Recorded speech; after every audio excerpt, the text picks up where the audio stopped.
Hello everyone, welcome to the Panchsheel Academy. My name is Kamal. और बच्चों, आज हम आ गए हैं एलसी सर्किट पर। हमारी डिस्कस चल रही थी एलसी, आरसी और एलसीआर सर्किट पर। सबको हमने एसी सोर्स से कनेक्ट किया है और सीरीज कॉम्बिनेशन में इनके फेज डिफरेंस, इम्पीडेंस वगैरह की हमने डिस्कस की। तो आज का लास्ट हमारा कॉम्बिनेशन है एलसी सर्किट। इसके बाद हम रेजोनेंस की बात करेंगे, देन हम बात करेंगे एलसी ऑसिलेशन का। उसके लिए हम एक अलग से लेक्चर आप लोगों के लिए प्रिपेयर करने वाले हैं। आज सिर्फ हम एलसी सर्किट की बात करेंगे, जिसमें इंडक्टर और कैपेसिटर को हम सीरीज कॉम्बिनेशन में कनेक्ट करने वाले हैं। डन। चलिए, तो आज हम बात करेंगे रिजल्टेंट वोल्टेज के बारे में, इंपीडेंस के बारे में, फेज डिफरेंस के बारे में, एंड देन रेजोनेंट फ्रिक्वेंसी के बारे में। ठीक है, तो आज का हमारा लेक्चर काफी इंपॉर्टेंट है हमारे एग्जाम्स के पर्पज से। तो शुरू करते हैं इस लेक्चर को हम। और सबसे पहले कनेक्ट कर देते हैं एल मतलब इंडक्टर और सी मतलब कैपेसिटर। तो कैपेसिटर और इंडक्टर, इन दोनों को हमने एक सोर्स एसी के साथ सीरीज कॉम्बिनेशन में यहां से कनेक्ट किया है। ओके, इंडक्टर, कैपेसिटर, और ये है आपका एसी सोर्स जहां से हम लोग वोल्टेज V अप्लाई करेंगे। हमने एसी का जो सिंबल बनाया था वो कुछ इस तरह से बनाया, मतलब फ्रीक्वेंसी पॉजिटिव नेगेटिव दोनों इसमें इंक्लूड हो जाए, इस तरह से हमने इस एसी सोर्स का ये सिंबल बनाया। बैटरी के लिए जनरली हम लोग प्लस और माइनस का यूज करते हैं, ठीक है। बट हमने जो डिवाइस यहाँ पे लगाई है, इंडक्टर और कैपेसिटर, उनके साथ जो सोर्स है वो हमारा एसी सोर्स है, ठीक। तो हम इसको सिंबल में इस तरह से शो करेंगे। अब आप वोल्टेज V अप्लाई करते हैं सोर्स से, तो ये होगी आपकी V not sine omega T. पिछले लेक्चर्स में आप लोगों ने इसके बारे में स्टडी किया है। ये अप्लाइड वोल्टेज है हमारी, इस एसी सोर्स से हमने अप्लाई की है, जहां पर ओमेगा टी हमारा फेज है किसका, वोल्टेज का। ओके, और V नॉट यहाँ पर वोल्टेज का पीक वैल्यू होता है। ओमेगा टी फेज है और जो V नॉट है यहाँ पर वो पीक वैल्यू है वोल्टेज का। ओके, चलिए, तो वोल्टेज V अप्लाई कर देने से इंडक्टर के दोनों एंड्स के बीच एक पोटेंशियल डिफरेंस क्रिएट होगा, that is VL। Similarly in दोनों प्लेटों के बीच भी वोल्टेज क्रिएट होगी हमारी, वो होगी VC। सो यहां पर जो अप्लाइड वोल्टेज V है, इसके कारण करंट फ्लो हुआ और उस वजह से यहां पर क्या आई, ये पोटेंशियल डिफरेंस हमको मिलती है। So if I be the current in circuit,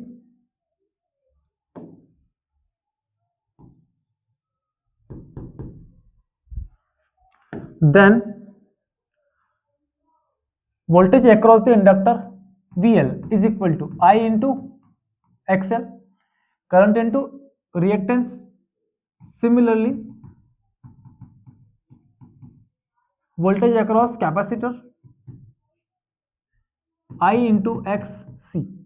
okay, ये हमको मिल जाते हैं। इंडक्टर के दोनों एंड्स के बीच जो पोटेंशियल डिफरेंस क्रिएट हुआ, करंट इंटू क्या कर लें आप, रिएक्टेंस, और यहाँ पर इन दोनों प्लेटों के बीच का पोटेंशियल डिफरेंस करंट इंटू क्या कर लें, रिएक्टेंस। ओके, लेकिन ये रिएक्टेंस कैपेसिटर के लिए है और ये है हमारी इंडक्टर के लिए। इसको हमने सेकंड और थर्ड इक्वेशन बना ली।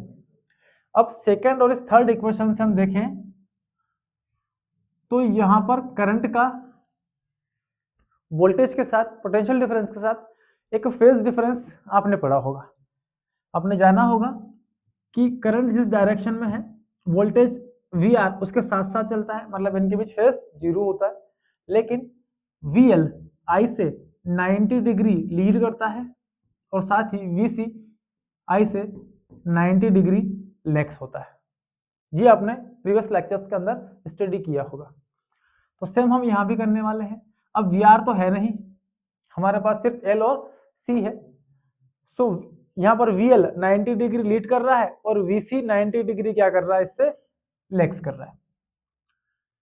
तो इस केस में ये जो डायग्राम आपके सामने आता है, इस डायग्राम को हम बोलते हैं फेजर डायग्राम या फेज डायग्राम। पहले इसको डिनोट कर देते हैं, VL leads by π/2 to I, but VC lags by π/2 to I।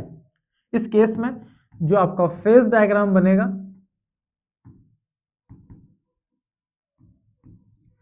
This phase diagram is, ये रहा I।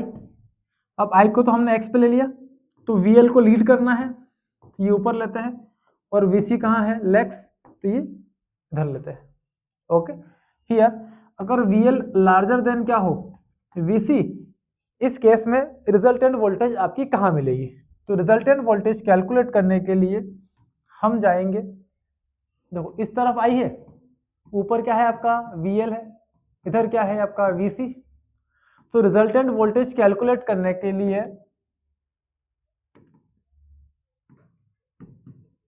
रिजल्टेंट वोल्टेज, पहला ऑप्शन हमारा क्या होगा, रिजल्टेंट वोल्टेज को कैलकुलेट करना।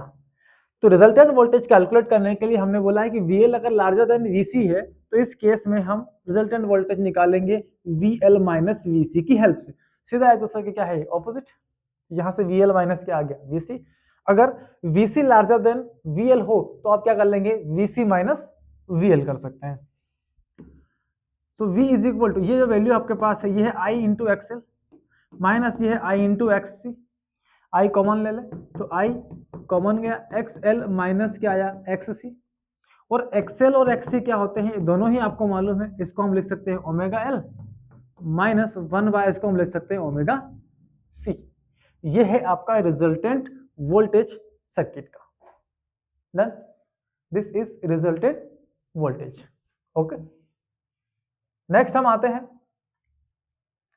करंट का फेज डिफरेंस के साथ। फेज डिफरेंस, तो यहां फेज डिफरेंस दोनों से 90 डिग्री है।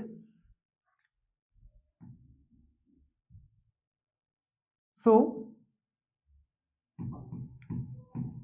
Phase difference between resultant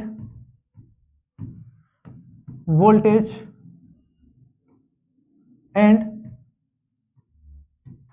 current is, अब देखिए आपका अगर VL लार्जर देन VC है, उस केस में हमने जो रिजल्टेंट वोल्टेज निकाली है, वो रिजल्टेंट वोल्टेज हमारी V कहाँ है, ऊपर, VL माइनस VC। तो रिजल्टेंट वोल्टेज भी आपकी इसी डायरेक्शन में है। अब इन दोनों के बीच फेज कितना है, 90 डिग्री। तो यहां पर फेज मिल गया हमको कितना, 90 डिग्री। ओके, नेक्स्ट हम बात करते हैं इंपीडेंस की। सो इंपीडेंस, यहां देखें अपन इंपीडेंस, तो वोल्टेज बाय करंट करेंगे, क्या मिलेगा आपको, impedance Z। So V by I is equal to omega L minus omega C। Voltage by current is equal to impedance, और ये होगा आपका omega L minus omega C के इक्वल। That is the impedance in our LC circuit. Okay, इतने discuss हो गई हमारी। देन नेक्स्ट हम आते हैं रेजोनेंस फ्रीक्वेंसी पर। तो नेक्स्ट पार्ट हमारा है वह है रेजोनेंस फ्रीक्वेंसी। सो रेजोनेंस फ्रीक्वेंसी निकालते हैं LC सर्किट की। इस रेजोनेंस को हम अलग से पढ़ने वाले हैं। फिलहाल मैं आपको फ्रीक्वेंसी रेजोनेंस कैसे कैलकुलेट की जाती है उस पर जा रहे हैं। हम इसके लिए अलग से एक टॉपिक लेके आ रहे हैं, रेजोनेंस सर्किट। उस पर हम पूरा डिस्कशन करेंगे कि हमारे सर्किट के अंदर रेजोनेंस किस कंडीशन में आता है, ठीक है ना। तो उसको हम अगले लेक्चर में पढ़ेंगे। फिलहाल तो आप समझिए कि रेजोनेंस फ्रीक्वेंसी कैसे कैलकुलेट की जाएगी। सो रेजोनेंस फ्रीक्वेंसी, अब देखिए आपके पास दो चीजें हैं, इंडक्टर जिसका वोल्टेज VL, कैपेसिटर जिसका वोल्टेज VC। इधर होगा क्या XL और इधर होगा क्या XC। इधर कौन है आपका I। अगर XL XC के इक्वल हो जाए, XL क्या हो जाए, XC के इक्वल। उस केस में Z कितना होगा? सो Z इज इक्वल टू क्या है? XL माइनस XC है। अगर दोनों ही इक्वल है उस केस में जो आपका Z है वो क्या हो जाएगा? 0 हो जाएगा। मतलब Z जो क्या है, करंट के रास्ते की ओपोजिशन, रेस्ट्रिक्शंस, वो यहाँ पर पूरी तरीके से क्या हो चुकी है? 0। अब इम्पीडेंस अगर रास्ते में 0 हो जाता है तो उस समय जो करंट फ्लो होती है वो सबसे मैक्सिमम हाईएस्ट इलेक्ट्रिक करंट हमारे सर्किट के अंदर फ्लो होने वाली है।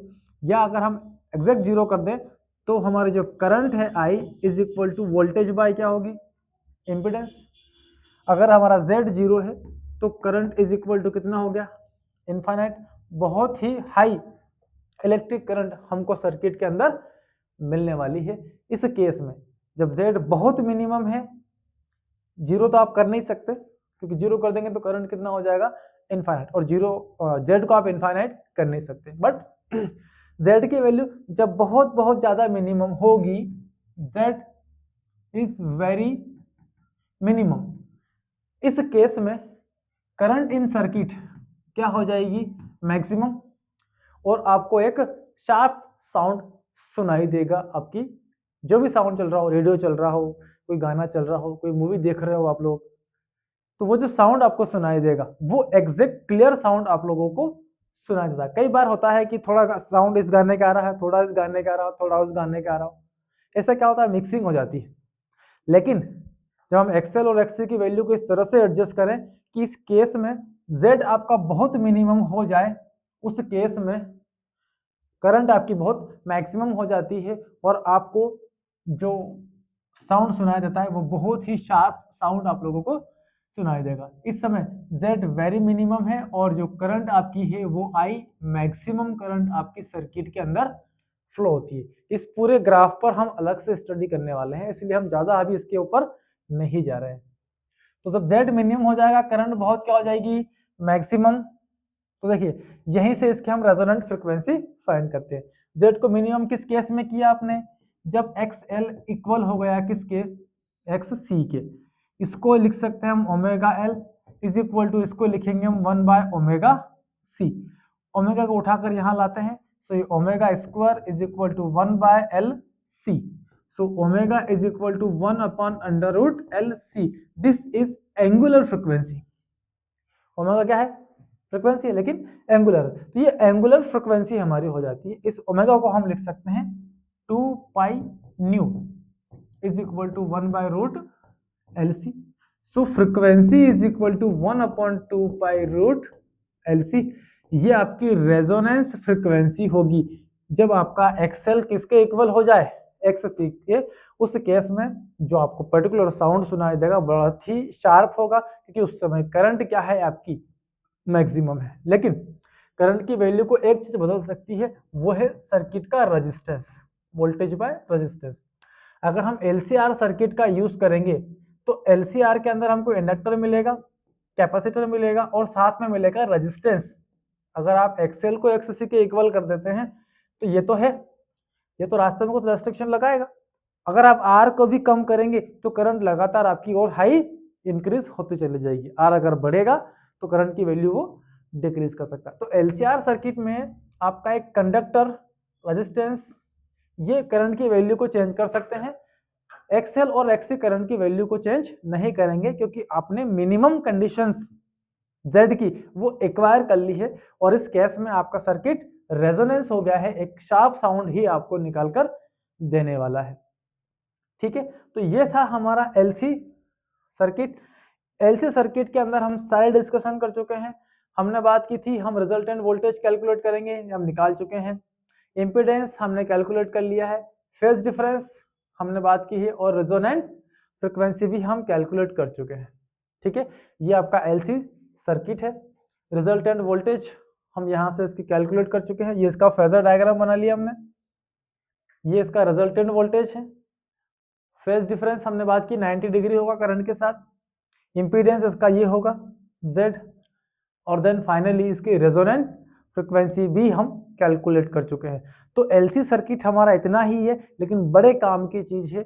हमारे टावर सिग्नल्स के अंदर LC सर्किट का ही हम लोग यूज करते हैं, जिससे हम इलेक्ट्रोमैग्नेटिक वेव को जनरेट करते हैं, चार्ज को, एनर्जी को ऑसिलेट करवा के। तो किस तरह से चार्ज हमारा ऑसिलेट होगा एलसी सर्किट के अंदर, किस तरह से ये हमारे सिग्नल्स को जनरेट करने में हमारी हेल्प करेगा, इसके लिए अलग से हम लोग एक लेक्चर आप लोगों के लिए प्रिपेयर करके लाने वाले हैं। ठीक है, तो आज के लेक्चर में तो हम इतनी ही डिस्कस करेंगे। देन मिलते हैं आपसे अगले लेक्चर में रेजोनेंस सर्किट के साथ, जहां पर आपकी हर रेजोनेंस की डाउट हम लोग कंप्लीटली क्लियर करने की कोशिश करेंगे। ठीक है बच्चों, मिलते हैं अगले लेक्चर में, तब तक के लिए पढ़ते रहें, मस्त रहें।